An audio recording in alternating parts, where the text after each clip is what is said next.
Bienvenidos y bienvenidas a La Educación a Debate, un espacio audiovisual de Fundación Juan Uña, patrocinado por Fundación CB y abierto a la sociedad, en el que queremos invitaros a pensar juntos sobre educación.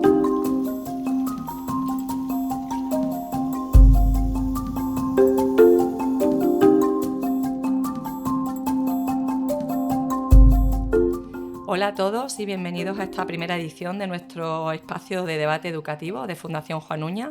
Yo soy Fátima Murciano y hoy nos acompañan invitadas excepcionales con voces que tienen mucho que aportar y que nos traen claves para repensar la educación. Empezamos saludando a Agustina Carmona Sánchez, vicepresidenta de nuestra fundación. Agustina ha sido directora de un colegio de educación infantil y primaria durante más de una década. Es maestra, es psicopedagoga y es también licenciada en Geografía e Historia. Hola Agustina, buenas tardes. Gracias por estar aquí. Buenas tardes, para mí es un gran placer estar con esta pléyade de mujeres importantes y buena gente. Estoy contentísima y vamos a ver cómo llevamos esto, pero así en principio, genial. También está con nosotros doña Catalina Pulido Corrales, que es directora del Museo Extremeño e Iberoamericano de Arte Contemporáneo, MEIAC. Katy es además licenciada en Geografía e Historia, especialista en Historia del Arte y ha ejercido también puestos de responsabilidad en la Consejería de Cultura de Extremadura. Hola Katy, bienvenida, muchas gracias por acompañarnos. Muchas gracias a ti, Fátima, especialmente por lanzarme esta invitación y es un placer, evidentemente, compartir este rato con vosotras, con todas las que estáis aquí, y sobre todo porque me ha servido para conocer el libro de Nélida, que no lo conocía, no la conocía ella tampoco. Y ha sido una lectura muy agradable y sobre todo le agradezco que lo haga con una forma de narrar sencilla y asequible para todo el mundo, para los que no somos especialistas en la educación. Entonces, en ese sentido, enhorabuena, Nélida, y bueno, vamos a hablar de todo ello. Gracias, muchas gracias.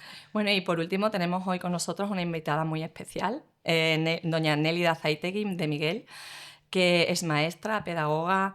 Nélida es una de las grandes referentes en nuestro país en materia de convivencia escolar, ¿verdad? De prevención del acoso entre iguales, y desde que comenzó a ser docente en 1967, hace ya muchos años, ha sido directora, ha sido inspectora de educación, responsable de programas de innovación del Gobierno vasco, presidenta del Consejo Escolar de Euskadi y miembro activo en redes de innovación educativa como en el Fórum Europeo de Administradores de la Educación, en Innovasque, en Convives. Es autora además de numerosas publicaciones sobre coeducación, convivencia, sobre evaluación, cultura de paz. Ha formado también equipos docentes por todo el país y es autora de numerosas publicaciones sobre coeducación, convivencia, evaluación y cultura de paz, como digo. Nélida, bienvenida a este espacio. Gracias de corazón de ser nuestra primera invitada y por tu generosidad por estar aquí hoy y acompañarnos como primera invitada de esta aventura que iniciamos en Fundación Juan Uña de debate educativo a través de videopodcast. Bueno, pues qué voy a decir yo, que estoy encantadísima de estar aquí y gracias encima por ser la primera. Pues qué bien, oye, estoy encantada. Pero yo sí tengo que agradecer a la Fundación Juan Uña porque aunque no os lo creáis, yo conozco la Fundación Juan Uña desde el año 1997, que estuve aquí con José Antonio López en lo que era la sede en aquel momento de la Fundación Juan Uña, con una biblioteca de la Institución Libre de Enseñanza increíble. Recuerdo que disfruté, bueno, ni contarte cómo estaba José Antonio de feliz, de enseñarme aquella biblioteca, el ver lo que había. Bueno, fue increíble. Y desde aquel momento yo tengo una especial querencia por la Fundación Juan Uña. También por otra parte, pues porque yo podría haber sido una institucionalista si hubiera nacido en aquel momento, ¿no? Porque realmente comparto todos esos principios de la ILE, absolutamente todos, y entonces me siento como, me hubiera encantado, por ejemplo, haber sido una de las misioneras de las misiones pedagógicas. A mí también. Me hubiera encantado. O sea, hay cosas que me hubieran encantado de haber sido, y luego como cuando Unamuno decía que la gente de la ILE eran gente un poco ingenua, pero con una ilusión increíble, pues eso soy yo. A pesar de mis años, yo me sigo creyendo, pero me creo firmemente que las utopías, esas que son para cambiar el mundo y mejorarlo, siguen siendo necesarias y que esa es una tarea de todas las personas que estamos, no solamente del profesorado, que es importante, sino de toda la sociedad. En esa idea de transformar, de hecho, en mi libro, el último capítulo es una educación para transformar el mundo, ¿no? Entonces, que estoy encantada, encima con 3 mujeres aquí, a cada cual mejor, que os voy a contar, chicas, encantadísima. Pues muchas gracias, Nélida. Nélida, la publicación de tu libro además a nosotros nos ha venido fenomenal, porque es como una guía para plantear prácticamente todas las cuestiones que nosotros queremos plantear en cuanto al debate educativo, en este proyecto de debate que vamos a lanzar desde Fundación Juan Uña. Bueno, es que tocas prácticamente todo lo que le interesa a la comunidad educativa, a la sociedad en general. Y yo quería preguntarte, es una obra muy reflexiva, ¿no? También, entonces, bueno, ¿cuál ha sido tu intención para los lectores? ¿Por qué va dirigida a un público en concreto o a toda la sociedad? Como dice Katy, está narrada en un lenguaje, Sí. entiendo que para que cualquier persona se acerque al mundo educativo. Y bueno, también quería preguntarte, ¿por qué comienzas con el capítulo Una vida plena, digna de ser vivida? Bueno, pues muy buenas preguntas. Oye, voy con el principio. ¿Por qué este libro? Bueno, primero porque hubo un editor que me insistió, me llamó por teléfono y me dijo, como no lo hagas tú, cojo todos los vídeos que hay por internet y lo hago. O sea, casi fue como, lo tienes que hacer, Jordi Nadal, ¿no? Que es el de Plataforma Editorial. Casi fue tan una invitación que casi fue lo tienes que hacer, o sea, casi una presión ahí, porque yo como también, como cosío, tengo que decir que yo soy de hablar y no soy de escribir, que escribir me cuesta mucho, y prefiero hablar, porque además me veo la cara de la gente, interactúo, es otra cosa que sentarte delante de un papel y un ordenador, que es como, bueno, entonces, ¿qué pretendo yo con este libro? Pensar y que la gente piense. Mira, le di más vueltas que ni sé, porque comencé a escribirlo y me salía mi lenguaje inspectora, que lo llevo puesto, debe imprimir carácter esto, y entonces empecé a escribir y de repente digo, esto es infumable, o sea, la gente, no puedo escribir así. Y claro, entonces decidí no hacer citas, o hablar como si hablara con los maestros de mi zona, o sea, decir, con la gente maja esa que quiere cambiar, que tiene ganas y que pues no sé, con la que suelo tener yo cursos y cosas. Y no, lo voy a escribir así, entonces cuento anécdotas de mi vida, de cosas que han pasado, de aquello que me parece significativo, pero es como una conversación con alguien, si lo habéis visto que el tono es Sí. muy ligero, para que además la gente no se aburra y pueda decir, pues mira, oye, esto qué curioso, ¿no? ¿Qué pretendo? Que la gente piense. Mira, creo que nos llegan muchos mensajes por muchos sitios, muy diversos, unos, sabes, contradictorios, y que nos tenemos que hacer una idea nosotras. Cada persona tiene que decidir qué es para ella la educación, pero hay que pensar en serio y oír a todas las voces, ¿vale? Porque aquello que decían los persas, ¿no? Que la verdad es como un espejo que se rompe en infinitos trozos y que cada uno tenemos un cachito. Y no me veo, ¿no? Pero si junto con el de otras muchas personas empiezo a hacer un trozo que nos podemos ver y reflejar. Pero para eso hay que escuchar. Y no tenemos tiempo. En las escuelas, una de las quejas grandes del profesorado, lo sabéis, la gente que estáis en la escuela, no hay tiempo. Es que no tengo. ¿Cuándo nos sentamos a pensar? Digo, pues que si no pensáis, ¿cuándo decidís dónde vais, qué queréis, qué pretendéis, con qué problemas os encontráis? El tiempo para pensar, ¿no? El tiempo para reflexionar. Entonces, ese es mi motivo. ¿Por qué? Primera cosa, me preguntas, ¿no? ¿Por qué comencé por una vida plena y digna de ser vivida? Porque a veces la gente cree que la educación es instrucción, es decir, tienen que saber matemáticas, tienen que saber lengua, sí, tienen que saber todo eso, pero ¿para qué educamos? ¿Qué sentido tiene la educación? Y yo digo, cuando pensamos en la educación no pensamos en hacer vidas indignas y pobres para nuestros hijos y para nuestro alumnado, estamos pensando en unas vidas plenas, con significado. ¿Qué hice entonces? Pues mira, llamé, o sea, puse correos a amigos. Yo creo que me contestaron como unos 15. Entre ellos el filósofo Sada, que es de mi pueblo, que es de Portugalete, y encima que es amigo mío. Entonces que hizo una definición preciosa. Pero pregunté a él, pregunté a Inerarity, pregunté a profes y gente que me parece que tenían sentido, ¿no? Y entonces, entre todas las que me hicieron, hice una síntesis que les devolví a todos. Es decir, entre todos parece que habéis llegado a esta conclusión, que no era mía. Lo digo en el libro y les agradezco porque yo soy mucho a ver, copiar no, de escuchar y de aprovechar todo el talento que tengo a mi alrededor, que hay así.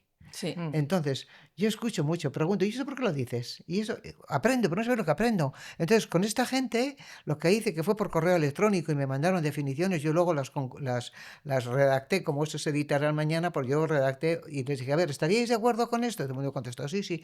Y aparece en el libro, ellos han dicho esto. Claro, luego comparé diciendo, esto, ¿cómo llegamos nosotras, que como personas, cómo llegamos a definir qué es esto? Pues es nuestra experiencia, pero también es todo nuestro bagaje cultural. Porque si hemos leído, entonces empecé a pensar, ¿qué decían los clásicos? ¿Qué se ha dicho a lo largo de la historia de la filosofía sobre qué es el sentido de la vida? Y realmente coincidía con lo que la gente hoy dice. Porque cada uno ha construido, pero no construimos en vacío. Como tú no construyes en vacío las ideas que tienes, yo lo digo también al comienzo del libro, yo soy el producto de la gente con la que he trabajado. Lo que he aprendido de mis 3 hijos y de mi hija, ¿no? O sea, que me han enseñado. Lo que me han enseñado mis alumnos y alumnas, que me han enseñado muchísimo. Mis colegas, la gente con que he trabajado, los libros que he leído, los debates que... Todo eso, al final, eso soy el producto, eso es lo que yo hoy soy, pero que no me lo he creado, que lo he cogido de otros y que lo he hecho mío a base de eso, ¿no? Entonces, creo que es importante que cada persona debata, escuche y hable y diga que tiene la experiencia, por ejemplo, de ayer en Ávila, cuando presentamos el libro, que se llenó la librería, tenéis que ver cómo la gente habló, participó, gente desde las familias, desde los ayuntamientos. Entonces, todo eso fue muy rico porque empezamos a oír a otros y decir, mira, y se montó un debate entre la gente, que es lo que yo pretendo, que la gente hable y piense. Para eso es el libro, para pensar. Y sin grandes, no hay citas, no es nada académico el libro, tú lo acabas de decir, ¿no? Es un libro sencillo, que se lee bien, pero también siempre pienso que quien sabe suele saber decir, ¿no? Que hay que saber un poco divulgativo. Tampoco nos vamos a quedar en grandes cosas que la gente diga, eso me pasa por encima de la boina, ¿no? Aquello de que decía en educación lo sabemos, lo que decía Vygotsky, ¿no? De la zona de desarrollo próximo. Pues sí. aquí igual, aquí es una zona de desarrollo próximo. Importante, sí. Pues nada más comenzar a leer el libro, además he encontrado conexiones también otra vez con nuestra fundación, porque hablas de la escuela nueva, de las invariantes de Freinet, de cuando tú eras maestra y utilizabas la imprenta de cola de pescado para los textos libres. Y bueno, me ha interesado también mucho la visión que das de la situación actual cuando nos hablas de Francesc Torralba y de la tendencia que hay a formar esas burbujas ideológicas o cognitivas, le llaman otros también, ¿no? Cuando citas a Aute, su canción esta que decía el pensamiento no puede tomar asiento, ¿no? Que el pensamiento no puede tomar asiento. Qué antiguos somos, ¿eh? Que el pensamiento es estar siempre de paso, de paso, de paso, de paso. Encima cantáis bien, ¿eh? Bueno, ¿por qué crees que es necesario abrir espacios al debate argumentativo desde el respeto en la actualidad? ¿Por qué hay que abrir estos espacios de debate que abrimos nosotros? Porque creo que hemos perdido la capacidad de debatir en serio, de debatir. Mira, yo he estado los últimos 3 años de voluntaria en un centro de FP básica, trabajando con adolescentes de 16, 17 años, pues conocemos la gente que llega a FP básica con un proceso, con una vulnerabilidad muy grande, bueno, con unas mochilas importantes, y entonces que allí trabajamos la asamblea de Freinet, con esos, y la siguen trabajando. Hace poco fui a la escuela y siguen teniendo allí, me gustaría, felicito. Fijaros que sigue siendo una innovación lo de Freinet, que fue hace 100 años, pero sigue muy vigente. Y entonces cuando yo les decía, vamos a hacer un debate, y nos poníamos todos, y lo primero que hacían era insultarse. Entonces yo les decía, pero vamos a ver, ¿qué vamos a hacer un debate? Y dice, pues eso, un debate. ¿Tú has visto los de la tele? Ese es el problema que tenemos, es el modelaje que la sociedad está dando a nuestros chicos y chicas. Yo hay programas de la tele, y no de entretenimiento, que pondría los 2 rombos, como en nuestros tiempos, o yo que se pondría algo de decir, cuidado, que estemos jóvenes y niños y niños viéndonos. Esto es lo que están viendo, y ese es un modelo. Entonces es una responsabilidad. Por eso yo defiendo ahora que hay que hablar, pero hay que hablar hablando. O sea, diciendo, yo entiendo qué es esto, hay que dar razones, porque es verdad que todas las opiniones son escuchables y decibles. La libertad es... Ahora, respetables no, ¿eh? O sea, cuando a mí alguien me da algo que va contra los derechos humanos, que va contra... En fin, hay cosas que uno oye y dice, no, yo contra eso me tengo que posicionar. Vale, la libertad de que lo digas, ¿eh? Pero perdona, no, ¿eh? De respetarte nada. Sí. Entonces, creo que es el momento de argumentar, que no argumentamos. Mira, los mensajes son cortos, frases hechas, eslóganes, tópicos. Estamos perdiendo pensamiento. Yo digo que tenemos un pensamiento débil.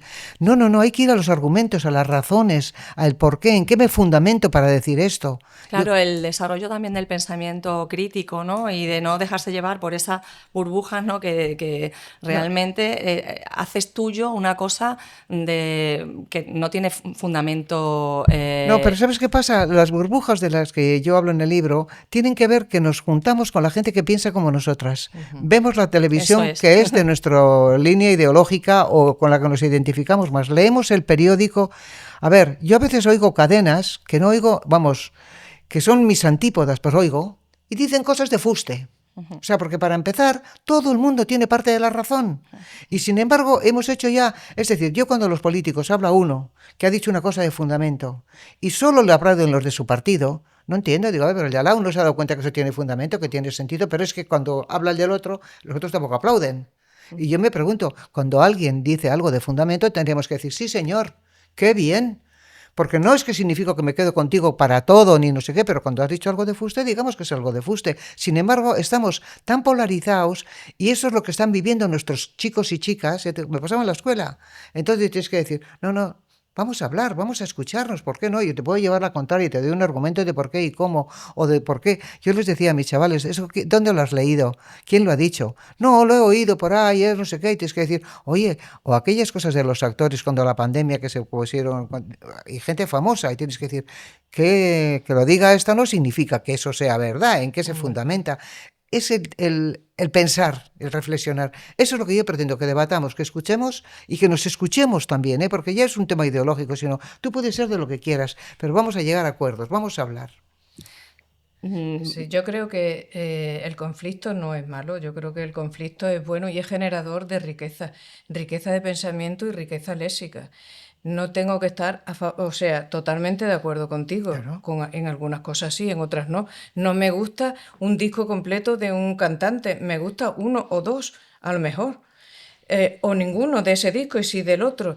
El conflicto es básico y el conflicto es una competencia que nosotros, los docentes, tenemos que generar y tenemos que provocar.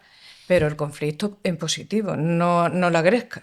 A ver, La gresca no. que Piaget hablaba del conflicto cognitivo, que no puede haber aprendizaje si no tengo un conflicto cognitivo. Esto porque pasa, esto no lo entiendo, para poder resolverlo. No puede aprendizaje sin conflicto. Ya no te hablo de los conflictos, que ya eso me he dedicado muchísimos años en el tema de la convivencia positiva, de la gestión de los conflictos. Por supuesto. O sea que eso es otro tema que es fundamental, pero ¿por qué nos tenemos? Y siempre resolverlos en ganar. De aquí tenemos que salir bien los dos, Claro, vamos a llegar a acuerdos. Pero es verdad que esa no es lo que nuestros chicos y chicas viven en la calle. Y es muy difícil educar cuando tú quieres ir por acá y la sociedad va para allá.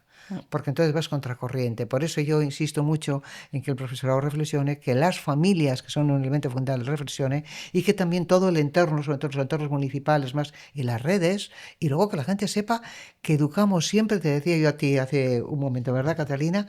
Educamos siempre y en todo lugar. Pues que sepamos que cuando alguien está delante de una cámara y quien más visible es, más responsabilidad tiene porque más gente le está viendo. Claro. Y más el tema del modelaje. ¿Cómo van a estar nuestros chicos y chicas de una manera si lo que están viendo es justo la contraria? ¿Cómo peleamos? Eso es David contra Goliat. ¿Cómo peleamos con eso? Pues yo apelo terriblemente a la responsabilidad de cada quien.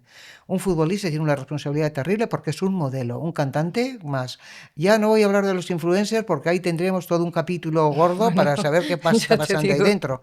Pero los políticos, la gente más visible. O sea, ¿qué está pasando? ¿Qué modelo estamos dando? Que luego contra eso no se puede ir. O sea, tenemos un trabajo ímprobo. El profesorado se tiene que volver loco en este momento para ir en contra de todo eso que le viene como una avalancha. Claro, pues, lo difícil que es entonces educar en el pensamiento crítico al alumnado, ¿no? Y lo importante, con toda la tecnología, con todo lo que estás diciendo, ¿no? Pero mira, ese es un tema que si el profesor lo tuviera claro y las familias tuvieran claro, que es enseñar a pensar, no lo que tienen que pensar, que ahí hay todo un dilema importante, porque aleccionamos, ¿no? Como hay otra palabra que se utiliza ahora mucho. Adoctrinamos. Bueno, piensa el ladrón que todos son de su condición, cuando se dice eso, porque, en fin, adoctrinamiento hemos tenido nosotras. Yo he tenido un adoctrinamiento en la escuela, no sé vosotras. Yo sí, también. Absoluta, política y religiosa, las dos. Entonces, ahora que intentamos ser más... No, pues es que eso es adoctrinamiento, y darle con el adoctrinamiento. Yo creo que enseñar a pensar no es lo que tienen que pensar, sino enseñarles el proceso de pensamiento y de un pensamiento crítico. ¿En qué te fundamentas? ¿Quién lo ha dicho? ¿Cómo lo has comprobado? Porque de lo contrario pasa como está pasando en América con las elecciones o con tal, que hay todos sistemas estupendísimos para saber cómo influir en la gente y vas perfectamente bien informados, y sabiendo lo que hacen. En ese sentido, nosotros desde el arte contemporáneo, que es un arte que llega mucho más difícilmente, de una manera paradójica, porque es una sociedad actual, estamos mostrando un arte que es de tu momento, del que vives, y quizás es el menos asequible para los chavales, los jóvenes que llegan al museo. Y desde ese punto de vista nosotros sí que trabajamos ese pensamiento crítico. En ese sentido sí que somos una herramienta, porque planteamos cuestiones que plantean artistas o que traducen de sus vivencias, no tienen por qué ser vivencias personales. El artista vive en una sociedad y es un ser social, con lo cual no solo las cuestiones vivenciales de una manera personal son las que exponen sus trabajos, sino que es mucho más amplio, también hay cuestiones históricas. Sí. Y sí que trabajamos mucho la reflexión y intentar ayudar a que ese pensamiento crítico aflore. Sobre todo porque, hombre, yo creo que conocer la historia la puedes conocer a través del arte, como también lo decía Ortega y Gasset, que sí que decía que el arte era una manera de conocer la historia. Mucho, efectivamente. Y escribió mucho. Con lo cual nosotros ahí, yo cuando he leído el libro, sí que, bueno, te has centrado mucho en los ayuntamientos como instituciones, pero sí que creo que los museos tienen una significación especial en ese entramado, más quizá que el teatro, que también podría estar ahí, o que otras manifestaciones culturales, pero desde el museo sí que se está trabajando en ese sentido, y yo creo que es una herramienta que debemos intentar conciliar con la escuela, que es una cuestión que a nosotros nos falta, nos resulta muy difícil, a pesar de que en este caso pues se trata, en este caso concreto, de un museo que depende 100% de una institución de la que también depende la gestión de la educación en Extremadura, que es la Junta de Extremadura, son los gobiernos autonómicos, pero sí que nos cuesta encajar de alguna manera. Vienen allí, pero vienen pues porque se lo toman como una salida especial, está a criterio del docente el que se vaya o no se vaya, a criterio del docente lo que se trabaja o lo que no se trabaja. Aunque nosotros sí que planteamos un programa de talleres y de actividades, pero bueno, está un poco en el aire. No hay una línea clara de trabajo que podría plantearse anualmente, pues vamos a trabajar este aspecto, y además da la posibilidad de abarcar a un amplio grupo de alumnado, es decir, tanto de geográficamente, porque nos visitan escolares de Badajoz, pero también de Cáceres, de otras zonas, como en edades. Entonces yo eso sí que te lo plantearía, de qué manera se puede buscar un encaje entre lo que los mediadores o los educadores de museos estamos generando o intentando generar por la propia indicación del Consejo Internacional de Museos, que dice que nosotros estamos al servicio de la sociedad, es decir, no solamente conservamos y mostramos e investigamos, sino que estamos al servicio de una sociedad, y ese servicio es el más importante y hay que darle una solidez, pero sí que nos cuesta comunicar directamente, aunque nosotros nos basamos en los currículos educativos por edades, pero claro, tampoco somos docentes. ¿De qué manera eso se cruza? Cuando el capítulo que dedico a los ayuntamientos, y lo dedico, no creas que por casualidad, cuando estuve en el Consejo Escolar yo trabajé mucho con los ayuntamientos, con la Federación de Ayuntamientos en Euskadi, y tuvimos varias jornadas y varias, porque yo promoví eso, que eso luego digo que mucha gente decía, ¿qué estáis haciendo de raro? No, lo único que hacíamos es decir, hay una responsabilidad desde los municipios en concreto, y dentro de esos municipios entra eso que tú dices, es vivir la ciudad que educa, todas las instituciones que hay alrededor que educan y cómo generamos sinergias, como tú conoces muy bien, cómo generamos sinergias entre todas esas instituciones para abrir la escuela a eso abrirlo, o sea, es decir, tiene que haber sinergias, tiene que haber, pero yo eso lo colocaba en las bibliotecas, los polideportivos, los grupos de teatro, en fin, todo lo que es el elemento cultural, que es muy amplio, que hay en un municipio, cómo todo eso tiene que coordinarse para, unido con la escuela, o sea, por ejemplo, yo hablo de dos experiencias importantes que a mí me parecen muy válidas. Una son las ciudades educadoras, que conocéis, que hay ayuntamientos que ponen ciudad educadora como pueden poner ciudad de no sé qué, porque de todo hay. Pero es que yo que he trabajado con ellos bastante, hay ciudades que hacen pero auténticas maravillas. Como con eso mismo abrir los museos, pero cómo lo trabajan con la gente mayor, con los críos, con el alumno, en fin, todas las posibilidades que hay, ¿no? O el teatro. O después otra que es la 360, que también es de Cataluña. Bueno, esta es comenzó en Cataluña, pero hoy está en todo el mundo, en 45 países. Lo de las ciudades educadoras, pero ese que está directísimamente unido con la escuela. Por ejemplo, aquel alumno que no va nunca a un museo, porque a ver, cuando tú tienes, yo veo a mis nietas, ¿no? Que hemos ido al Guggenheim no sé cuántas veces, y incluso una vez había un piano y una tocó hasta el piano, que ahora dice, yo toqué el piano, tenía 8 años. Bueno, pues no sé, que había un piano allí y ella tocó, entonces todo el mundo se cayó para oírla, y entonces para ella fue aquí. Pero a ver, niños y niñas que sus padres no les van a llevar nunca a un museo, y eso crea diferencia, ¿eh? ¿A qué dedica el tiempo libre que decía el otro, no? O sea, cuando las familias van al museo con los críos, es otra percepción de la vida, tienen otras riquezas. Entonces, ¿cómo hay que plantear, como hacen desde esa otra experiencia que os cuento, de que todo ese alumnado que no va a llegar ahí tenga la posibilidad y se montan actividades para que vayan y para que interactúen? Y ahí tiene mucho que ver, lo comentábamos antes, los departamentos pedagógicos de los museos, que tiene que haber recursos realmente en los museos, un departamento pedagógico que se relaciona con la escuela, que montamos, no es que yo monto en función del currículum, sino que juntas diseñamos para qué venir, cómo venir y cómo esto va a la escuela. Porque yo recuerdo una vez de las que le llevé a mi nieta pequeña al museo, que también los museos de arte moderno tienen su cosa, para esto.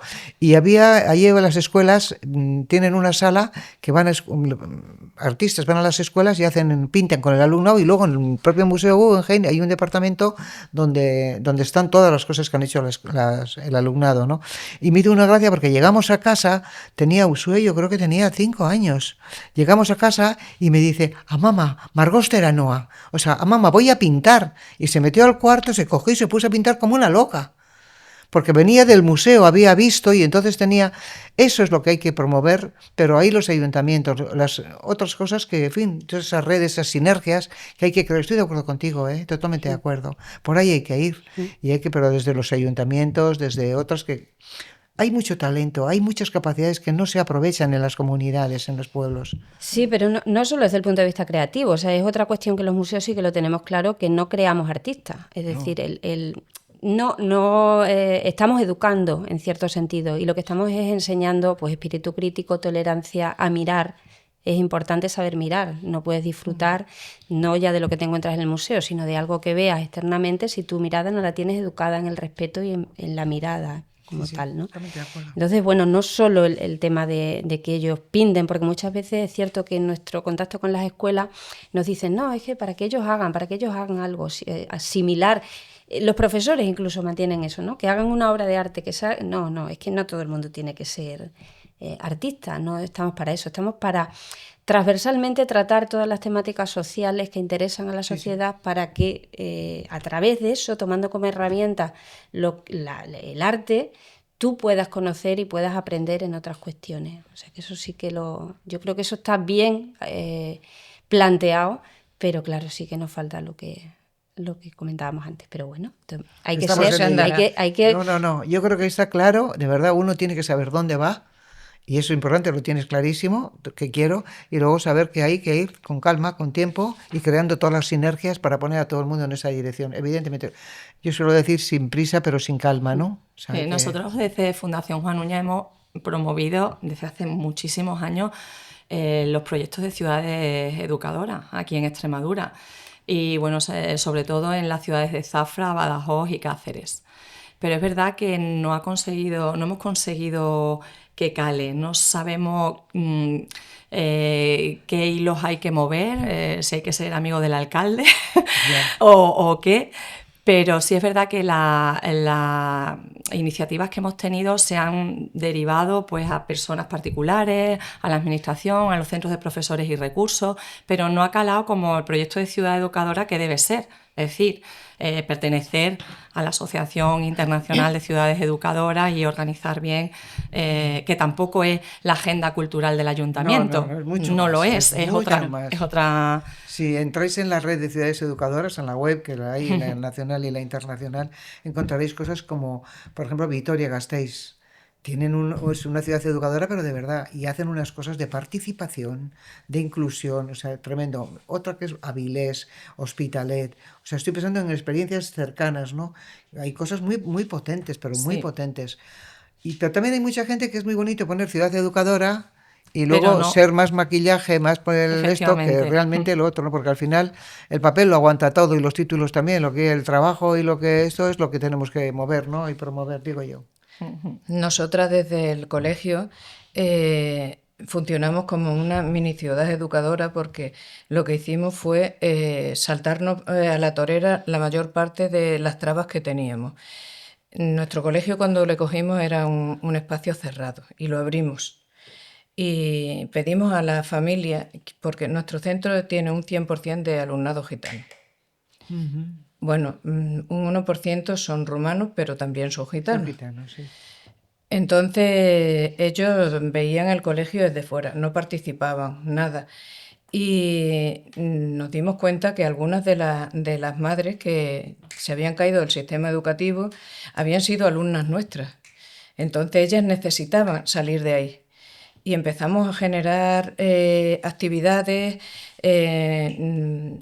contando con asociaciones de distintos tipos, no solo en el ámbito gitano, sino en el ámbito municipal, en el ámbito empresarial. Empezamos a movernos con un martillito ahí, que alguna gente decía que éramos muy pesadas, pero que lo somos además, pero es lo que hemos ido consiguiendo. Conseguimos hacer las competencias clave, que es el único centro de infantil y primaria de España que lo hay.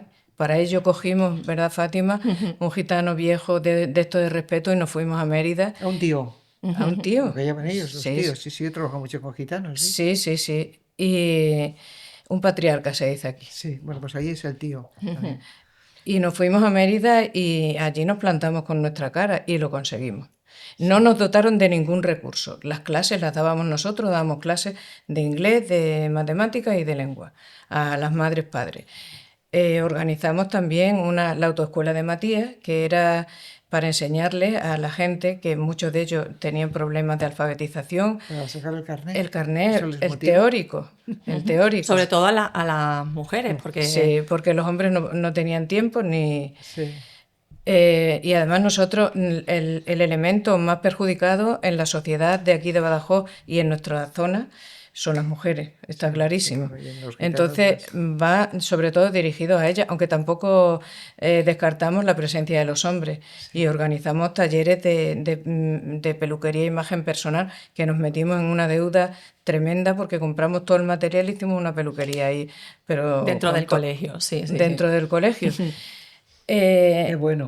Empatizar con el Museo Arqueológico para actividades con ellos, con el Museo de la Ciudad, con el MUBA, que es el Museo de Bellas Artes, etcétera, etcétera. Entonces, no podíamos hacer más de lo que hacíamos, pero nuestra filosofía era esa, y si nosotros, dos mujeres sin un duro, pero con mucha cara, pudimos conseguirlo, un ayuntamiento puede hacer lo que quiera, si quiere.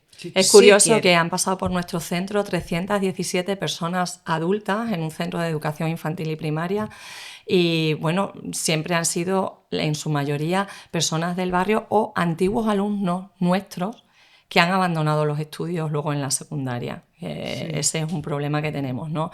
El abandono escolar temprano. Entonces vuelven a nosotros porque en nuestros centros se sentían bien, se sentían con confianza y entonces, bueno, pues nosotros los hemos ayudado como hemos podido con nuestros recursos y montando o solicitando a la consejería que se instauraran las enseñanzas de competencias clave 2 para adultos en un centro de educación infantil y primaria. Y bueno, pues Era un es una centro experiencia... transgeneracional, porque estaban los alumnos, los padres y algunos padres, bueno, madres iban con el cochecito y el bebé porque no se lo podían quedar a nadie. Es que si no, no puedo, pues venga, tira para adelante.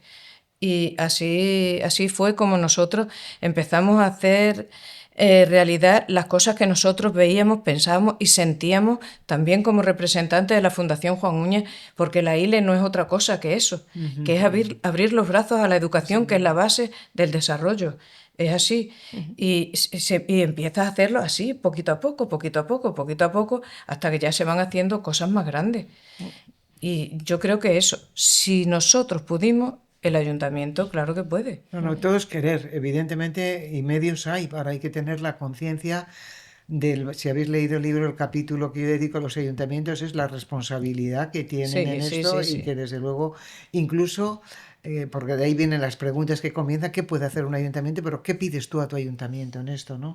Porque claro, nos pasa con todo el tema de la vulnerabilidad. Hay niños y niñas que vienen a la escuela en unas condiciones tremendas, o sea, y vamos a ver, si esto no se resuelve, si esto no tienen los servicios sociales las condiciones para que esto ocurra, o sea, para que este alumnado pueda venir a la escuela y pueda venir en buenas condiciones, pues la escuela puede hacer poco. Y luego está el tema de la familia, ¿no? Porque en el tercer capítulo de tu libro tú lo inicias con la frase un buen padre vale por 100 maestros, ¿no? De Rousseau. Sí.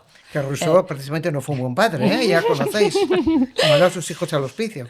Dice, bueno, y aquí además de presentarlo... Le quito de mi agenda de amigos, ya está, quitado. Aquí además de presentarnos ante como psicopedagoga, inspectora y tal, también tendríamos que haber dicho que somos madres todas, ¿no? Sí, claro, yo madre y abuela. Y yo también soy abuela. Entonces, bueno, ¿creéis que se dedica a tiempo de calidad hoy en día a los hijos? O... Pues mira, yo creo que hay de todo. Ayer en Ávila había una madre que era la única representante de las familias, no había más, luego había mucho profesorado y pregunté, por los que sois padres y madres, que además de profesores, para este lado, ¿no? Colocaros en las familias.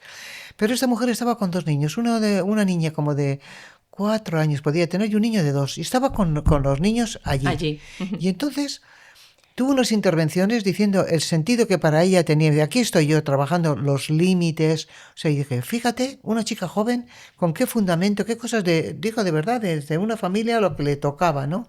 Entonces, yo creo que ahí, y se quejaba de muchas cosas de la escuela, porque fue un debate interesantísimo, porque había mucha gente allí que luego tuvo que contestar. Pero yo creo que el tema de las familias le corresponden cosas tan gordas que no siempre, o sea, hay gente estupendísima, hay gente que lo hace de maravilla. Lo que pasa es que pueden hacer lo que fue el debate de ayer. Una persona, contaba a alguien, ¿no? Que se va a trabajar a Madrid desde Ávila, ¿no? Te imaginas, 100 kilómetros. Pero que se va a las 6 de la mañana, que las criaturas se levantan, se ponen el desayuno, trabaja hasta no sé qué hora, que llega a la tarde a no sé qué hora, con unos sueldos de una manera determinada. Dice, a ver, ¿yo a esa mujer qué le pido?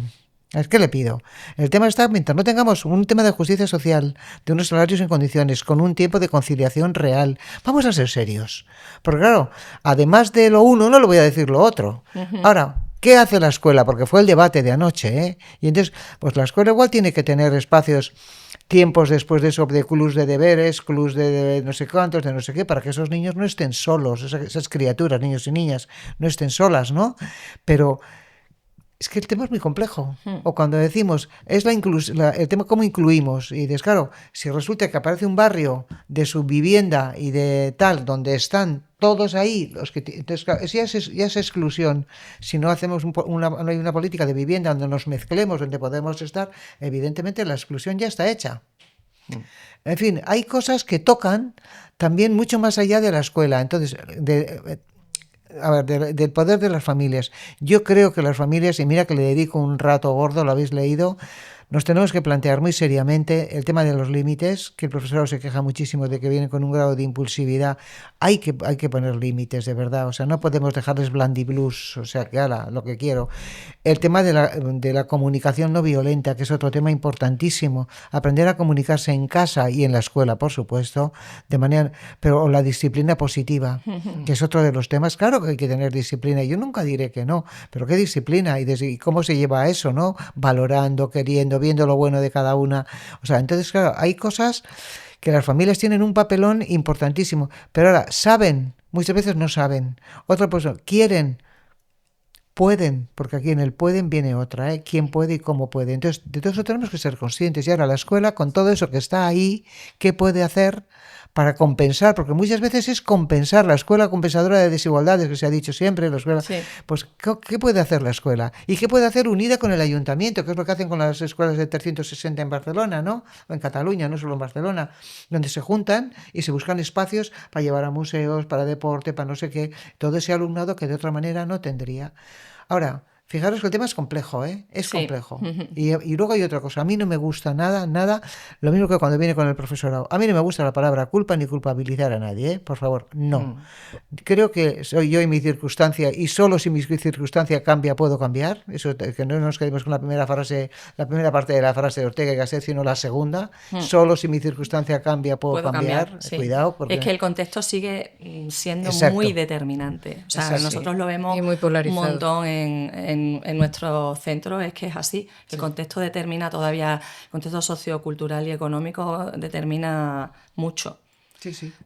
Pues desde ahí, como no es un tema de culpabilidades, es un tema de oportunidades. También yo trabajo, si lo habéis leído, mucho con la filosofía de Marta Nussbaum del Sí, es desarrollo lo de que las te iba a Sí, proponer, sí, que sí. explicaras un poquito. ¿verdad? Sí, Sí, pues es al final qué capacidades se necesita para una vida plena y digna de ser vivida.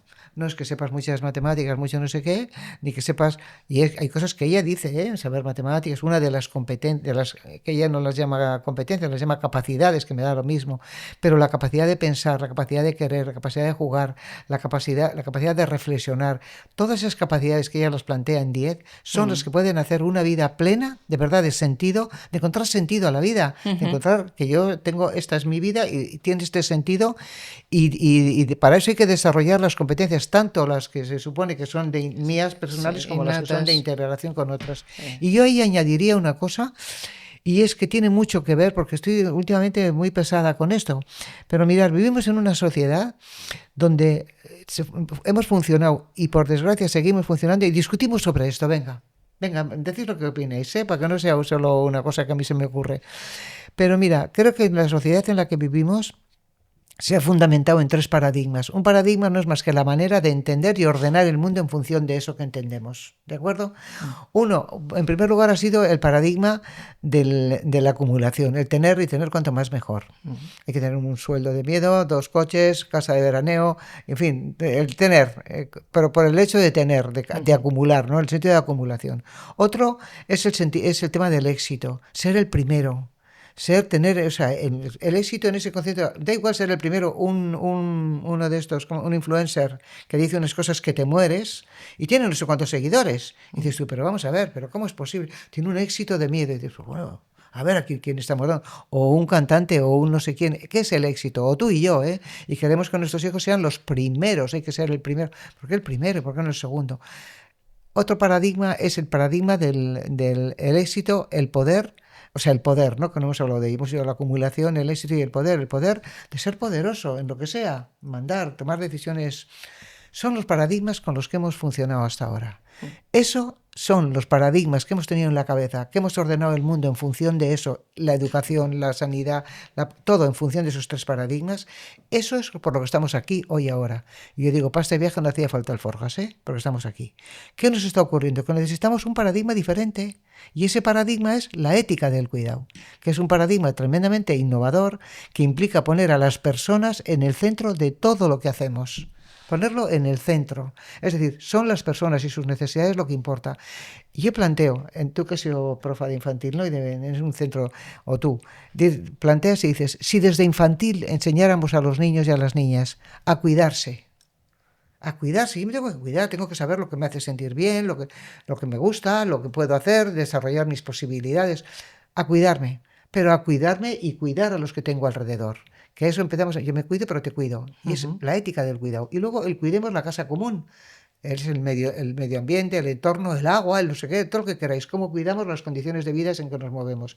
Ese paradigma, si lo trabajáramos en la escuela de verdad y en las familias de verdad, que tiene mucho que ver con los afectos, con las emociones, con el cuidado y lo cognitivo, y el pensar y el pensamiento crítico, como tú sigues insistiendo, no tendríamos un solo caso de maltrato en la escuela, de acoso escolar, ni uno. Primero porque yo no permitiría que nadie me ofendiera, que nadie me hiciera, o sea, daño, ¿no? Siguiente, porque si yo veo que a alguien le van a hacer daño, yo le voy a cuidar, voy a decir, no, no, no, ni tocar, eso sí que no. Inmediatamente esto cambiaría totalmente todas nuestras relaciones. Por eso yo creo que tenemos que ordenar el mundo desde un paradigma, el paradigma de la ética del cuidado. Hay que entender y ordenar el mundo desde ahí. Imaginaros lo que podrían cambiar las cosas. ¿Cómo lo veis? Venga, cuéntame. Pues yo cuando te escucho hablar y hablando de los tres paradigmas, veo un hilo común y es la competitividad. Es decir, todo eso está transversalmente dominado por ser competitivo y dentro de esa competición ser el mejor y además diferente. Y yo creo que eso es lo que domina tanto al tener más, al tener mucho, Sí, o señora, todas muy las bien, me cuestiones encanta. que tú has ido desgranando. Los tres Sí, paradigmas, eso, el sentido es que somos competitivos y no dejamos que uno se cuide solo, un niño se cuide solo, pues porque si yo lo cuido y yo lo aseo, va a estar mucho mejor. O si yo hago y participo en los trabajos o en lo que tiene que presentar, que eso es otra cuestión que los padres insistimos y no, mi hijo no va a llevar una birria porque se lo hago yo si es necesario. Freddy, ¿tú qué Entonces, favor me claro, ¿qué haces? estás haciendo? Compitiendo con el otro, no estás pensando en el desarrollo de tu Sí, propio tienes hijo, razón. Sí, en que se enfrente a sus males, y a- o a sus males, vamos, sí. A a sus su propia limitaciones y a sus limitación y dificultades que... aceptar que puede hacer las cosas peor que el otro. Pero Entonces, es yo que creo que además ahí eso está potenciado ahora también por la tecnología, ¿no? El hecho de que te estás continuamente comparando a través de las redes sociales, ¿no? Las personas se están continuamente comparando con otros, Sí, ¿no? entonces Y buscando Porque likes al sí, precio que sea, porque claro, vivimos eso extramuros. me hace sentirme muy bien, ¿no? Del tema, como incluso digo likes o me para gustas o bueno. recibir, sí, el que para te recibir una apoyen. gratificación y que Hoy te ser apoyen. alguien es que todo el mundo te diga que eres alguien. Sí, No es necesario que tú te lo digas y Sí, que y tú lo eso, seas, sino te lo tienen que decir 4.000 personas. Y si te sí. lo dicen 10.000, pues es que eres Pues mucho más, ¿no? mejor Mucho mejor, todavía. sí, sí, sí. Porque es Bueno, que pues eso me encanta. Lo que acabas de decir del tema de la competitividad me encanta. Porque una vez un amigo mío, que además es un tío muy majo, me oyó hablar de competencias y me puso un WhatsApp. No me gusta nada eso que has dicho, somos muy amigos y me podía hablar así, ¿eh? No me gusta nada, Luis Arvide, me acuerdo, que hables de competencias. Es que volvemos otra vez aquí a quienes más... y le contesté, no, no, mira, tú estás hablando de competitividad y yo estoy hablando de competencia, que son cosas diferentes.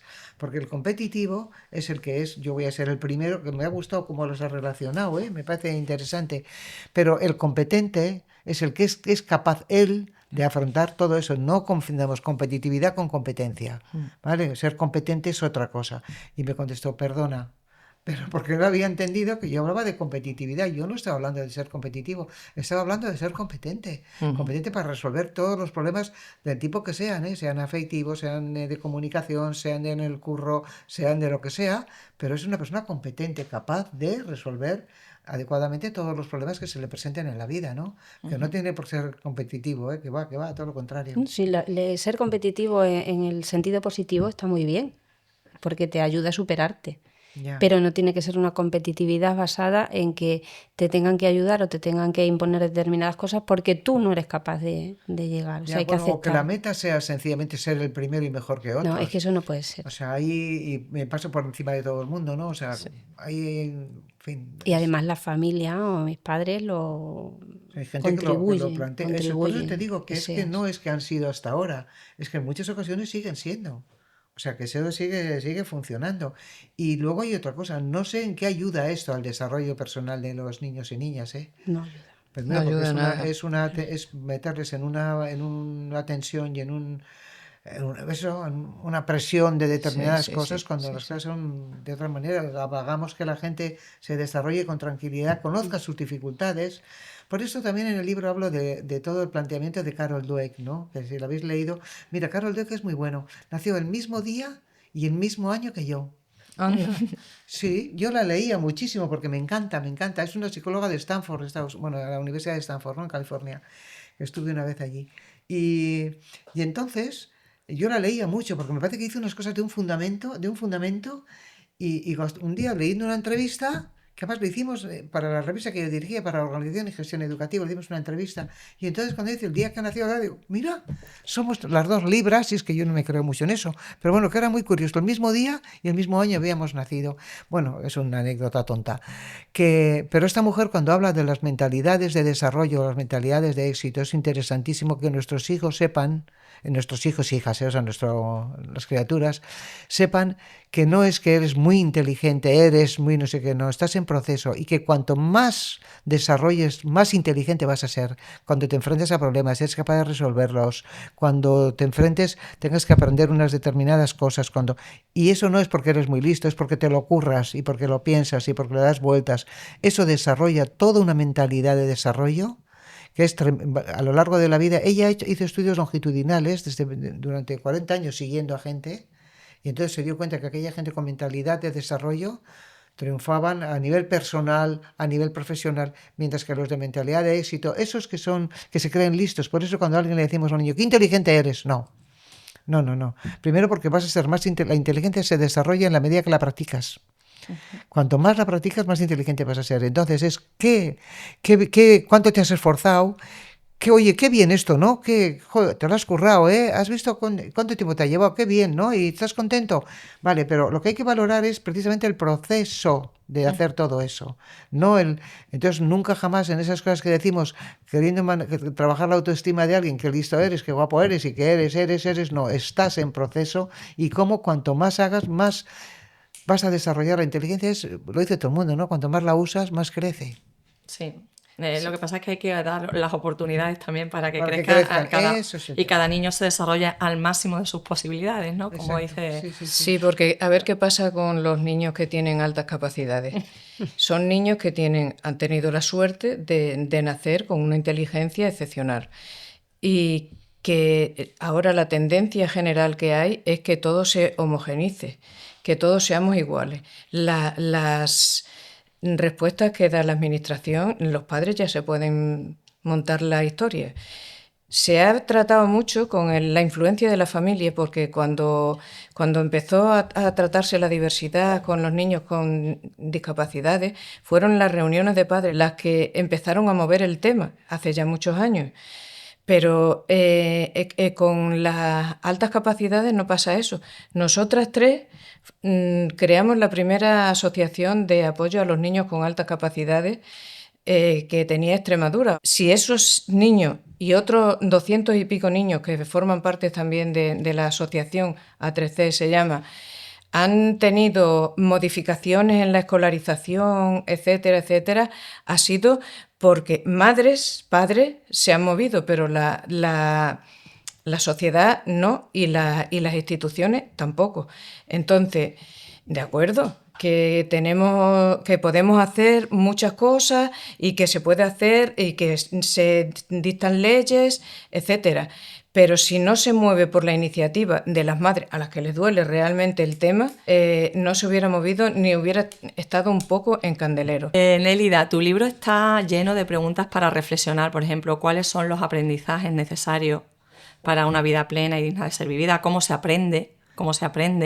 ¿Cuáles son nuestras teorías sobre el aprendizaje? Entonces, yo os quería preguntar también a Agustina y a Katy, ¿vosotros creéis que lo que se investiga, la investigación científica, cala en la educación, en el día a día del aula? ¿Llega al aula o eso se queda y a las normativas legales? ¿O cómo llega? ¿Cómo luego eso se ve en el día a día del aula? ¿Qué creéis? Yo voy a darte mi respuesta, pero las que estáis dentro del aula tenéis una idea mejor que la mía. O sea, porque yo os voy a contar cómo lo veo, ¿no? Desde fuera. Yo creo que todavía no hemos, así como en medicina, por ejemplo, las investigaciones que se hacen, o en ciencias, en cualquiera, yo veo en las empresas, ¿no? A través de Innovasge, que he visto innovaciones, inmediatamente llegan a las empresas, se ponen en práctica. Por ejemplo, en educación pasa algo ahí, hay una ruptura entre lo que se investiga, por eso ahora se utiliza tanto el tema de las evidencias. Sí. Es decir, a ver, una educación fundamentada en evidencias. Yo ahí también tengo el corazón partido y tengo algunos interrogantes. Y yo también. Vale. Entonces, pero sí que es verdad que uno tiene que saber por qué hace las cosas. ¿Y en qué te fundamentas para hacer esto? Como hay modas, en educación no pasa por modas. Yo que llevo toda mi vida en educación, ha habido modas de todo calibre. Y todo el mundo, claro, pero ¿qué sentido tenía? Y entonces ahora se está trabajando mucho el tema de evidencias. ¿En qué te fundamentas y dónde se ha demostrado eso? Pega que para mi juicio tiene. Alguien tiene que... La primera evidencia para decir esto es así es porque alguien se arriesgó y la puso en marcha. Ujú. Entonces, entre que no hagamos todo por intuiciones o por no sé qué, porque aquello que se dice no hacer experimentos, los experimentos con gaseosa, los entiendo yo, si tú quieres hacer algo, eso de los prácticos reflexivos, cuando quieres iniciar algo, tienes que hacerlo con mucho rigor. Hacer, comprobar, ver, desechar, quedarte con lo que funciona, el efecto serendipity y todas esas cosas que funcionan, ¿no? Entonces, cuando quieres hacer algo hay que hacerlo en serio. Puedes tener una intuición y hay gente que hace cosas en las escuelas estupendas. Yo he visto gente que ha tenido la idea, a ver, esto lo podría montar y he visto cómo lo ha desarrollado, con qué rigor, con qué tal. Decir, pues que realmente esto ha funcionado ahí. Porque luego cuando yo he visto cosas, recuerdo una experiencia buenísima que un maestro de infantil hizo unas cosas estupendísimas. Entonces yo en mi zona dije a los centros, oye, tenéis que ir a este centro, hablar con esta persona, mirar las cosas que está haciendo y tal. Aquello que en aquella escuela funcionó, en los demás centros no funcionó, porque no tenían ni el conocimiento, ni la ilusión, conocían el proceso tan como lo tenía él en la cabeza, no funcionó. Entonces, claro, para demostrar cosas hay que hacer una investigación muy seria, muy rigurosa, para decir esto funciona. Y funciona, es extrapolable a otros sitios, porque en tu centro puede funcionar, porque tienes un profesorado determinado, unas familias determinadas. El N1 es una experiencia que puede ser interesante, pero es extrapolable a otros sitios, se puede copiar. Entonces muchas veces estas modas han venido de que alguien ha hecho algo muy majo, muy bueno, pero que no es extrapolable ni sirve para todo el mundo. Pero es verdad que a veces, por ejemplo en Cataluña, todas las investigaciones que se hacen en educación se tienen que hacer rigurosas ¿cómo se dice? En partenariado con un centro. Con un centro educativo. Entonces, que la investigación sea sobre aquellas cuestiones concretas y se hacen junto a la universidad con un centro. Creo que hay que investigar y que hay que ir con evidencias. No creáis que yo soy de las que digo todo, pero con cuidado. Con cuidado. O sea, no...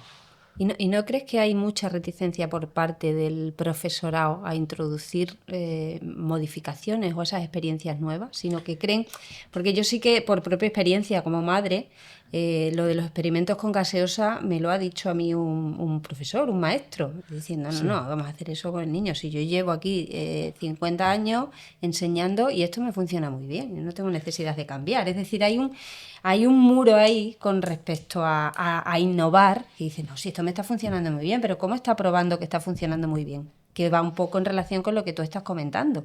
¿Cómo me demuestras que eso funciona muy bien? ¿Cómo colorear mandalas a un niño que no le interesa en absoluto? Te ha venido muy bien durante 20 años y no está generando una frustración que realmente lo estaba generando en un niño que quería hacer otra cosa. Demuéstrame que esto está funcionando. Entonces sí que veo yo que hay ahí, a la hora de esas investigaciones, de implementarlas en centros, que como bien dices, puede servir para uno, no para otro, depende del contexto, sí que hay mucha reticencia y cuando se llega a aplicar eso, ha pasado mucho tiempo, es decir, eso ya ha quedado desfasado por moda o porque hay otra investigación más reciente. A ver, todas las cosas van evolucionando. O sea, hay una investigación que se desarrolla, se va matizando, se va encontrando, pero es verdad que todavía... A ver, todavía existe de alguna forma, a ver cómo soy capaz de explicar esto, lo de cada maestrillo su librillo, eso que tú has dicho. A mí se me ha funcionado bien. ¿En qué te fundamentas para decir que te ha funcionado bien? Han estado aquí callados, no sé, pero todo tiene sus efectos secundarios, ¿no? Pero a ver, de verdad, ¿hasta cuándo te ha funcionado? Eso del maestro de la investigación-acción que se llama, ¿no? Hago, investigo, evalúo, voy comparando, o sea, todo ese proceso que se hace cada uno, cada maestro, cada maestra en su aula, pero en un proceso de reflexión sobre lo que haces, valorarlo, pero valorarlo en profundidad, ¿no? Es estar más tranquilos y más bien, ahora, lo que tú has dicho, ¿y es solamente eso o hay que ir a más?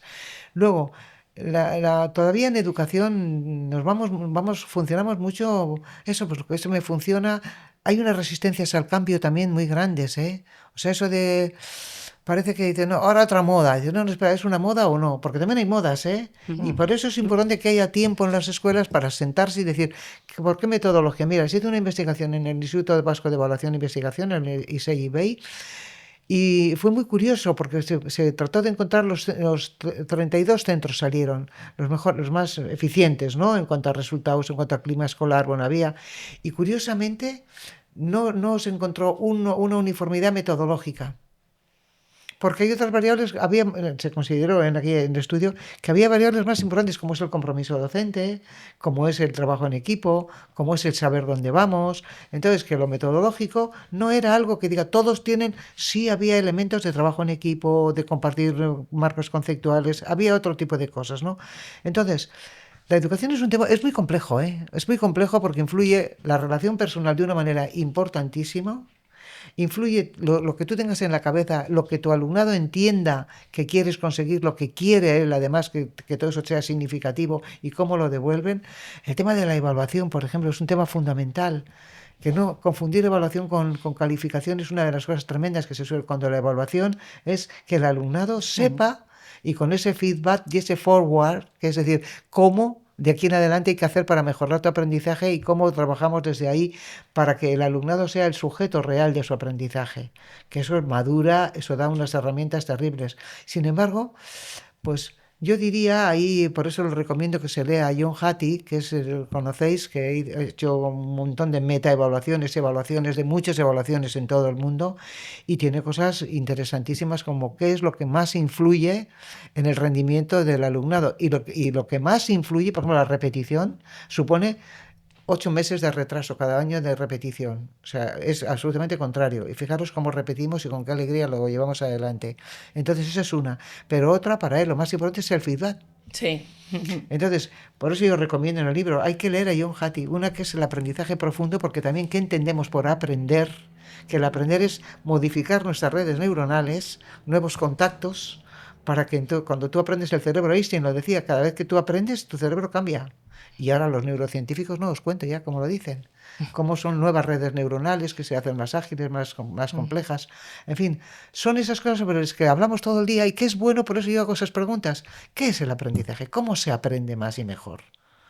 Pero sin duda la evaluación es una asignatura pendiente, Para mí tanto a nivel importantísima. del alumno como a nivel de autoevaluación de centros, que no se hace, y bueno, a todos los niveles, a niveles de políticas educativas, porque se implantan una serie de programas, ¿no? Que luego cambia la política, cambian las personas, se dejan de aplicar esos programas, no se evalúan, no se ve cómo ha evolucionado. Mira, todo lo que no se evalúa se devalúa. Sí, totalmente. Así de claro. Totalmente. Y de verdad, ¿eh? O sea, yo creo, cuando estuve en el consejo, yo insistí muchísimo, pues fui pesada hasta esto. Yo soy, cuando tú decías, yo digo que yo soy insistencialista. Porque insisto hasta aburrir a todo lo que haga falta. Pero si vosotros estáis aquí y habéis montado todas estas sinergias, porque sois unos insistencialistas. Sí, eso sí, porque hay que insistir y ser. Sí, y las maestras, de manera sabemos. Somos marineras del entusiasmo, como decían los de la institución libre de enseñanza. Y pesadas, sí. Pero además, y luego que no nos importa. Yo fui directora de una icastora, de un centro, y yo pedía al lucero al alba, no me daba ninguna vergüenza, no pedía para mí. Ahora, yo machacaba todo lo que podía para conseguir cosas, porque eran. Entonces, hay que ser pesada en el sentido de yo sé dónde voy y tiro de todo lo que tengo y me junto con esto, hablo con el otro, tiro para acá para conseguir las cosas, que es lo que nos toca, ¿no? Y yo creo que hay insistencialistas. Me gusta cuando tú, creo que has sido tú, no has sido tú, ¿no? Perdón, Agustina, la que has dicho lo de martillo. Sí, hay que insistir, evidentemente. Pero, Nelly, a mí me gusta esto que dices en tu libro de los cambios cosméticos de la consejería, ¿no? De las políticas. Sí, mira, hay una cosa, y de los centros. Y de los centros. Cuidado. En las teorías del cambio hay cambios de primer, segundo y tercer orden, ¿no? Vamos a ver.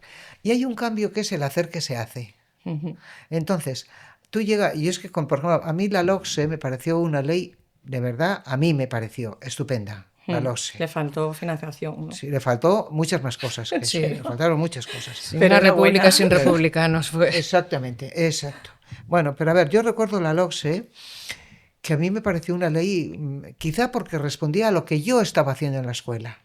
Y como yo y otra mucha gente que estábamos haciendo aquel tipo de cosas, yo tuve que ir como inspectora a vender la LOCSE, cuando resulta explicarla y a tal, y que la gente entendiera que había allí, cuando era lo que yo estaba haciendo en la escuela. Y muchos nos sentimos muy bien porque nos respondía a lo que ya estábamos haciendo, ¿vale? Entonces, ¿qué ocurre? Que hay gente que hace, y se maquilla. Por eso yo digo, los cambios cosméticos son, yo hago como que. Sí, sí, Yo hago sí, como sí. que, yo hago una programación como que, y ahora mismo hablo de situaciones de aprendizaje, hablo de no sé qué de evaluación, pero no tiene nada que ver con la realidad. O yo ahí podría decir tantas cosas que me he leído cientos, miles de proyectos educativos y de planes anuales de centro, nada que ver con la realidad, porque luego ibas al centro, recuerdo una vez de un centro que yo me leí un plan, un plan anual. Aquí lo llamáis PGA, me Sí, parece. sí, Bueno, ahí programación general anual. el plan anual, que más como inspector había hecho un guión para que no tuviera más de 10 páginas. Que luego la gente te metía el poema pedagógico de Macarenco y dices, espera un momento, que te estoy pidiendo que hagamos esto No es con fuste. operativo, los No, documentos no. institucionales que acaban en un No, no, cajón. y aparte No, de eso, no, a mí para me nada. obligaban a leer horas y horas diciendo, pero esto es que, ¿qué me cuentan? Si al final esto, pónmelo en 10 páginas. Objetivos que pretendo, como voy a hacer, no sé cuál, que sean evaluables con indicadores y déjate de cuentos, pero cosas porque dedicamos mucho menos tiempo y dedícate a los críos y a las crías, hombre, tú esto para mí no hagas, porque lo hacía, parecía que lo hacían para mí, porque, bueno, entonces encontré un proyecto, un plan anual que me pareció precioso, y yo que tenía un coche y me iba a las escuelas, como hacía un calendario, y me metía las cosas que me podían necesitar, era como una oficina mi coche con post-it, pero bueno, llego a aquella escuela, entro y digo, voy a ver este proyecto que es una pasada, entro a la escuela y tenía que haber indicadores en los pasillos, porque los espacios dicen mucho, ¿eh? Y cuando sabes leerlos, tú entras a unas clases así y dices, uy, aquí, cuánto cosmético y qué poco hay de... Bueno, entonces, es decir, trabajamos por equipos y vas y las mesas están de una en una y fijas al suelo y dices, uy, madre mía, pues a ver aquí qué pasa. No, es verdad, esas cosas las aprendes. Entonces, ¿qué pasó? Que yo llegué allí y no vi nada que me indicara que aquello se estaba haciendo y me fui por los pasillos y me pasé por las aulas y pues, aquí no veo nada. Y dije, ¿a que me he equivocado? Claro. Me volví al coche, os juro, y cogí el plan anual convencida de que yo me había equivocado. Dije, ya la he liado yo sola. Voy, que no me he equivocado, no, que esta vez el problema no es mío. Voy a la escuela y le digo, ya, voy a entrar a dirección y le digo a la directora, una gente más muy maja, ¿eh? Le digo, oye, ese proyecto, el plan anual de centro que habéis mandado, que está muy chulo y tal, ¿cómo va? ¿Cómo eso? Y se queda así mirándome para que veas lo que vale. Y me dice, el plan anual, sí, todo el proyecto de las cosas que ibais a hacer este año. Y dice, ah, sí, tuvimos una interina que escribía de maravilla, era buenísima. Entonces hizo el plan anual y ya está. Y te lo mandan. Y claro, yo que me los leía todos, digo, vamos a ver, pero esto es Pero que... que eso, claro, que se da, Sí, son cosas existe, que pasan, claro. sí, sí. Y que se hacen además para que te calles. Era toma que se calle y Sí. ya la tenemos tranquila. Entonces, aquello me obligó, junto con un compañero, que dijimos, oye, esto la gente está perdiendo horas, porque mira, se hacen muchas cosas en los centros que se pierden tiempo a manta, dinero, porque al final hay que contar también dinero que vale cada hora de clase de un profe o de reunión. Sí, y no valen para nada. Y dices, somos, cuando yo hablo de eficiencia, la eficiencia es conseguir los objetivos con el mínimo de desgaste personal, económico, no sé qué. Somos tremendamente ineficientes. Igual somos eficaces, porque aquello está hecho, pero eficientes nada. Entonces, claro, decidimos decir, oye, no podemos hacer esto. La gente está volviéndose loca. Cuando se habla tanto con la burocracia, muchas veces también es cómo entendemos. Porque es verdad que hay que hacer un proyecto educativo de centro. Sí. Hay que hacerlo, hombre. Tenemos que saber dónde vamos. Pero por favor, que no es el tocho así, copiado, como yo que me conozco, copiado del libro de Santillana, del de Anaya, de no sé qué, unos tochos que yo ponía Santillana, Anaya, me lo leía. Hombre, hombre, no perdáis el tiempo haciendo bobadas para que yo las lea, para que todos aquí nos montemos en un sistema burocrático tonto, no. Hicimos un esquema entre los dos, 10 páginas, no podía tener más un plan anual. No podía tener más. Y se acabó. Y vamos a estar a lo que estamos. Lo que pasa es que entramos todos en una circular, o sea, en un círculo loco. Yo te hago, tú me pides, ¿pero para qué vale? Que mentimos como bellacos. Sí, pero además Absolutamente. dejamos de hacer lo que tenemos que hacer, que en última instancia es los vulnerables, el tiempo para pensar juntas, para reflexionar qué hacemos, cómo respondemos. Pero es verdad que la administración cada vez pide más al docente que justifique todo lo que está haciendo, que las evidencias, pero que no son evidencias. O sea, es decir, Sí. Si se está haciendo un programa de aulas del futuro, o como la quieren llamar, ¿no? Te piden que evidencies que los niños verdaderamente están haciendo eso, o que tú estás trabajando por situaciones de aprendizaje con metodologías activas, ¿no? Y entonces todo el mundo está todo el día haciendo fotos de lo que están haciendo los niños para evidenciar que Y estás papeles, haciendo ese fotos y programa. papeles. Entonces eso es no sé, una pérdida de tiempo. Primero porque creo que hay un tema fundamental y es que no se fían del profesorado. Efectivamente, y hay una cuestión... no quería decirlo así, pero es que parece que el profesor se siente... Perdona, pero ¿a qué médico se le hace eso? ¿A qué arquitecto se le hace eso? ¿O a quién no sé cuál? O sea, de verdad... Y además, es que si no lo evidencias, no certificas que te has formado en eso, o que has hecho eso, o que has conseguido eso. Entonces, el docente parece que trabaja ahora para certificar cosas o para conseguir esas evidencias que luego no son evidencias realmente. De todas maneras... Eso no evidencia que el alumno ha aprendido mejor, más y mejor. Eso no lo evidencia. Entonces, de todas maneras, el maquilleo, la cosmética esta a la que tú aludes, el maquillaje de las acciones educativas, no solo se producen en los centros. Yo creo que quien más maquilla la situación es la administración. Ejemplo, tenemos un programa que es Encuentros con un autor. Nosotros teníamos mucho interés en ver a Gonzalo Moure Tremor, que escribió el libro Maito Panduro, sí, que trata de un niño gitano y esto y lo otro. Nos lo tomamos con tanta ilusión que nos han castigado porque hemos hecho muchísimas cosas. ¿Ah, sí? Un teatro leído, han leído, cada curso ha leído un libro del autor y han trabajado la lectoescritura, la expresión escrita, el lenguaje corporal incluso, se ha trabajado la entrevista porque teníamos un encuentro con el hombre este, que por cierto es un encanto. Y se ha hecho un programa de radio, bueno, todo el mundo implicado, se ha hecho una maravilla. Y nos han dicho que eso no nos pedían, que de eso nada, que nosotros solo teníamos que hablar. Hicimos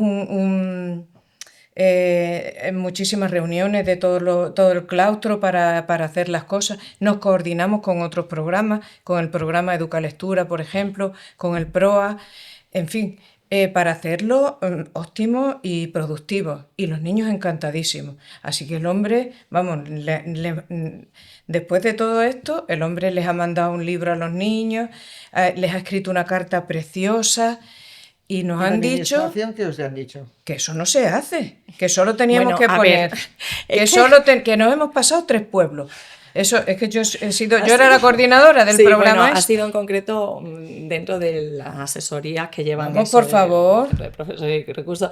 Y claro, es un programa que yo creo que ellos lo plantean desde la administración como una formación docente, porque si no, no lo podrían hacer, no lo podrían justificar económicamente. Pero lo que consiste simplemente es que los niños tengan contacto con un autor de literatura infantil y juvenil. Lo que pasa es que, bueno, que ya que tienes esa oportunidad, pues aprovéchalo para enseñar el currículum de otra manera. Tiene que ser un 5 en lugar de que ser un 10, ¿no? Claro, tiene que ser lo que diga la letra gorda. Lo que diga la letra gorda del texto. Ya, pero eso de quién, al final, ¿quién ha dicho eso? ¿Quién de la administración? ¿Quién es la administración? La administración, los responsables del CPR. Lo hacíamos por nosotros. Vamos, que nos da igual, si no queremos ningún tipo de reconocimiento. Bueno, y hablando de reconocimientos, Nélida, ¿tú qué opinas de todo esto de los premios al mejor docente? que organizan los centros privados. Madre mía. A ver, mira, yo, también ya lo has leído, claro. Sí. Por eso me lo preguntas. Pues mira, yo de muchas cosas las ves desde fuera y dices, bueno, vamos a ver, yo creo que hay que reconocer al profesorado. Si hay algo que insisto muchísimo en el capítulo del profesorado, la necesidad de cuidar, mimar y apoyar al profesorado de una manera de verdad, ¿eh? O sea, porque yo he sido 18 años maestra de aula, o sea, he estado en la escuela, no me lo invento, ¿no? O sea... Y saber lo que es ir todos los días, el atender a cada crío, cada cría, el estar las familias, como, bueno, todo lo que quieras. El reconocimiento. En este momento que creo que la función docente es muy complicada, mucho más que lo fue cuando yo era maestra. Creo que es mucho más complicada porque hay una diversidad de alumnado, de situaciones familiares que en aquel momento no había. Y yo trabajo con gitanos, o sea, pero ahora sabes lo que tienes entre manos. Es que ahora te llegan de muchos esto, ¿no? Creo que es muy complejo y que la verdad es que el profesorado hay que mimarlo y hay que cuidarlo y hay que reconocerle el trabajo, pero hay que reconocerlo. Una vez... Esta es una anécdota. Yo fui a visitar una escuela y encontré una maestra que tenía un cuaderno de clase que yo no había visto nada parecido. De sentido común, pero las cosas que tenía, era un cuaderno de estos grandes de anillas, pero no sé cómo, le vi encima de la mesa, pues en la visita que yo hice, hablando con los críos, no sé qué, vi el cuaderno, y digo, ¿este cuaderno? Me dice, es el cuaderno de clase, lo miré, y dije, ¿me lo dejas que me lo lleve? Y me dice, pero si son apuntes míos, le dije, no te voy a...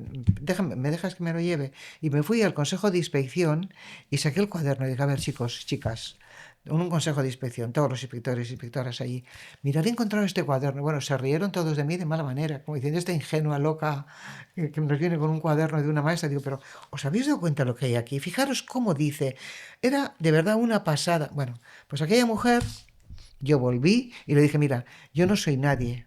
Y no te puedo ni subir el sueldo ni darte un voto de gracias, que la inspección antes daba, había como un reconocimiento. Ahora no tenemos ningún poder. Le dije, no pintamos nada. Es verdad, que cuente a la gente lo que quiera, pero la verdad es lo que hay. Y luego algunos van por la vida que sabemos todos que no. Pero bueno, dicho esto, entonces le digo, no te puedo subir el sueldo, no te puedo hacer nada, porque no tengo ningún poder. Pero mira, hija, en nombre de todo el alumnado tuyo, de la Escuela Pública Vasca y de todo, te doy pero las gracias, que no sé, le di 2 besos y digo, tía, qué gusto encontrarte y encontrar una maestra como tú. Ahí se acabó mi historia, ¿no? Vale. Me voy de la zona, estoy trabajando en el Instituto Vasco de Evaluación, que estuve una temporada llevando el programa de convivencia, y un día me llaman por teléfono y me dicen que, oye, hay una persona que quiere hablar contigo, me lo pasaron al despacho. Y cojo el teléfono y me dice, mira, no sé si te acuerdas de mí, soy la maestra de tal centro, tal, no sé cuántos, que estuviste una vez, y le digo, ay, sí, aquel cuaderno tan precioso que encontré, ¿qué tal estás, guapa? ¿Cómo te va? Y me dice, te llamo para decirte que me voy de la comunidad autónoma y me llamo para despedirte. Se marchaba a otra comunidad a trabajar. Era curioso, ella había identificado a mí con la comunidad. Me llamaba me emocionó. Pero fíjate tú, alguien que le reconoces, es lo que yo digo, reconócele el trabajo, es cuando hace, tía, qué bueno eso que has hecho, qué bien aquello. Claro. ¿Por qué tenemos miedo a reconocer y a ver? Y también cuando alguien no, hay que decir, oye, ¿tú eso por qué haces? Yo que he hecho muchas visitas de aula, yo soy de las inspectoras que he pasado horas, mira, José Antonio López me mandó una vez un libro chulísimo de la Inspección en la República y me insistió muchísimo que escribiéramos un libro los dos. Ya os la conocíais, ¿no? Hiperactivo, no sé cuál. Nelly, tenemos que hacer juntos. Y yo en aquel momento estaba de curro hasta aquí, yo no soy de escribir, lo repito. Le dije, José Antonio, sí, que me parece interesantísimo, porque yo no puedo. Venga, que sí, joder, que no sé cuánto. Y el libro era una pasada, estaba muy bonito. En mis visitas a la escuela que os contaba, yo siempre he visto cosas interesantísimas. Y cuando le preguntaba a una maestra, ¿y esto por qué haces? Se ponía a la defensiva. Y le tenía que decir, es que me ha encantado, explícame en qué te fundamentas. Porque si no se parecía... Sí, era como, no sé, y pues preguntar... Y valorar. Yo creo que el profesorado hay que valorarlo muchísimo. Y vuelvo a insistir, es un trabajo complicado. De verdad es que habría que hacerlos un monumento, en serio. Habría que reconocer muchísimo el trabajo. Por eso yo creo que sí, que hay que cuidar, que hay que mimar al profesorado. Pero lo de los premios... Lo de los premios, si vuelves a ver, ¿qué ocurre? Los premios, si fuera... ¿Qué es lo que yo te quería decir? A gente que encuentras que es buena y que no sé qué, hay mucha gente que no recibe nunca premio. ¿Por qué? Porque no se presenta. Es que es lo que quería yo, a lo que quería llegar. Vamos, claro, es que cuando sale... que hemos visto cada bodrio, por Dios. Pues eso, hay cosas... Ahora además todos los bancos se dedican, el Bancaja, el no sé quién, todos se dedican a dar premios a los maestros, que me parece muy bien. Pero a ver, si el tema es que yo me tengo que presentar, pues entonces... Yo ya me presento y hago los papeles, excepto un caso que le dieron el premio. Eso lo montó José Antonio Marina, me acuerdo porque me hablé con él. Un premio, el primero que se hizo al maestro, a un profesor, se hizo, el profesor o profesora. Y se lo dieron a Juan de Vicente, que es muy amigo mío. Y además es un maestro, o sea, es un orientador de un centro de Madrid, que es buenísimo, que ha escrito mucho todo el tema de círculos de diálogo y de esto. Bueno, es un tío buenísimo. Yo no tengo mucho más de convives, le tengo mucho esto. Y le pregunté, oye, ¿este premio? Y dice, calla, que lo han montado las familias y el alumnado, han montado y han mandado ellos todos sin que yo sepa nada. Y dices, vale, ahí lo entiendo. Pero cuando uno se presenta, porque luego conozco, no voy a decir nombres, conozco premios de esos terribles que los conozco, y dices, este vende de miedo. Tiene una capa de maquillaje encima de miedo. Pero que no se trata de que tú te presentes para... No, hay que buscarlos. A esos maestros hay que buscarlos. Y reconocer, además, cuando encontramos uno bueno sin darle premio de no sé cuántos, o en todo caso yo podría decir, oye, si se va a dar un premio, yo propongo a 4 que conozco buenos, y ahora les investigáis si queréis. Pero cuando yo tengo que hacer no sé, y dinero por medio, y ay, no sé, yo tengo ahí mi... Sí, yo también, por eso quería, es que coincidía con lo que había leído en el libro de tu opinión sobre eso, y por eso quería sacar el tema. Sesgo de confirmación se llama eso, ¿Te das cuenta? Está muy bien. Sí, hemos llegado al final al sesgo de confirmación, pero bueno. Bueno, esta Nelly... chica, ¿sabes una cosa? Sí. Esta chica es muy maja porque piensa como yo. Claro. Sí. Hay que tener cuidado con eso, sí, señora. Sí. Bueno, Nélida, pues ha sido un placer tenerte aquí como primera invitada. Bueno, para mí encantado de estar aquí con las tres. Hemos iniciado muchas de las temáticas en las que queremos profundizar luego en la serie de videopodcast que queremos hacer, que en principio serán 12 ediciones. Y bueno, pues como decía, pues tu libro nos ha servido un poco para abrir tantas temáticas que pueden ser objetivo de nuestros próximos programas. Gracias a todas por este primer encuentro, Agustina, Katy, y bueno, seguiremos abriendo espacios como este donde la palabra, la experiencia, la reflexión construyan comunidad educativa y construyan, como decían los de la Institución Libre de Enseñanza, muchos marineros del entusiasmo, que sigamos potenciando estos espacios de debate educativo.